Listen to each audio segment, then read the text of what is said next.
Hello students, আমি Nitish sir জ্ঞানজ্যোতি coaching সেন্টারের পক্ষ থেকে তোমাদের প্রত্যেককে জানাই আরও একবার স্বাগত। তো স্টুডেন্টস, আজকে আমি তোমাদের সঙ্গে আলোচনা করব এনইপি 4 ইয়ার আন্ডার গ্র্যাজুয়েট প্রোগ্রামের অধীনস্থ যে সমস্ত ছাত্রছাত্রীরা যারা ইউনিভার্সিটি অফ বর্ধমানের আন্ডারে বিভিন্ন কলেজগুলোতে পড়াশোনা করছো তাদের জন্য কিন্তু আজকে ফার্স্ট সেমিস্টারের মেজর পেপার 1 যে এডুকেশন রয়েছে তার সাজেশন 2025-26 যারা ব্যাচ রয়েছে তাদের জন্য আজকে আলোচনা করব। তোমাদের রয়েছে সোসিওলজিক্যাল এডুকেশনাল ফিলোসফি তোমাদের রয়েছে। এবার এখান থেকে তোমরা 2 নম্বরের কোন কোন প্রশ্নগুলো পড়বে আজকে কিন্তু সেই ক্লাসটি নিয়ে আলোচনা করা হবে।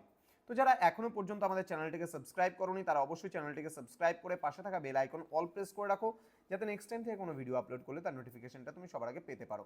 এছাড়া অনলাইনে যারা ভাবছো আমাদের ক্লাস জয়েন করবে তারা অবশ্যই যোগাযোগ করবে আমাদের অফিসিয়াল নাম্বার 7076398606 নাম্বারে অথবা 6295916282 নাম্বারে।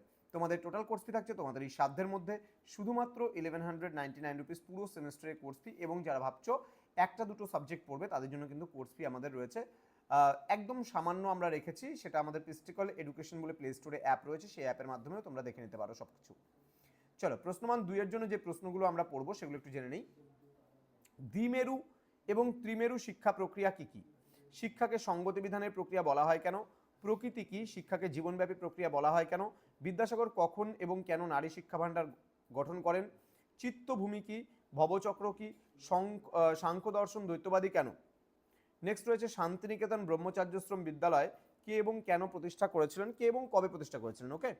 শিক্ষা দুটি সামাজিক লক্ষ্য উল্লেখ করো। স্বামী বিবেকানন্দের প্রদত্ত শিক্ষার সংজ্ঞা দাও। ভারতীয় দর্শনের 6টি বৈদিক সম্প্রদায়গুলো কি কি? অনেকান্তবাদ বলতে কি বোঝায়? সংখ্যমতে রজগুণের মূল বৈশিষ্ট্যগুলি কি কি? শিক্ষার ব্যক্তিকেন্দ্রিক লক্ষ্য কি?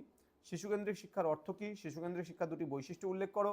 জীবনকেন্দ্রিক শিক্ষা কাকে বলে? জীবনকেন্দ্রিক শিক্ষার দুটি তাৎপর্য কি? নেক্সট রয়েছে শৃঙ্খলা বলতে কি বোঝে, এর প্রয়োজনীয়তা কি? চারবাক দর্শনকে কেন বস্তুবাদী দর্শন বলা হয়? ন্যায় দর্শনের দুটি মৌলিক বৈশিষ্ট্য উল্লেখ করো। শিক্ষার দুটি প্রধান উপাদান কি কি?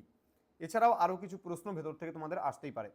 2 নম্বরের আমি খুব বেশি দিলাম না, মাত্র 23টা প্রশ্ন দিলাম, তো আরও তোমরা পড়ে যেতে পারো প্রশ্নগুলো। আমি আবারও বলছি 23টা কোশ্চেন কিন্তু সাফিসিয়েন্ট নয়, তবে আমরা মূল প্রশ্নগুলো দিলাম, বাকি প্রশ্নগুলো তোমরা চাইলে পারে পড়ে যেতে পারো। দেখা হচ্ছে খুব তাড়াতাড়ি আরও একটা নতুন ভিডিও নিয়ে। তোমরা যারা এখনও চ্যানেলটিকে সাবস্ক্রাইব করোনি তারা অবশ্যই চ্যানেলটিকে সাবস্ক্রাইব করে পাশে থাকা বেল আইকন অল প্রেস করে এবং বন্ধুদের সঙ্গে ভিডিওটি শেয়ার করে দাও, কারণ প্রত্যেকের কাছে সাজেশনটি পৌঁছাক। দেখা হচ্ছে আরও একটা নতুন ভিডিও নিয়ে। Thank you so much, thanks for watching after all, thank you.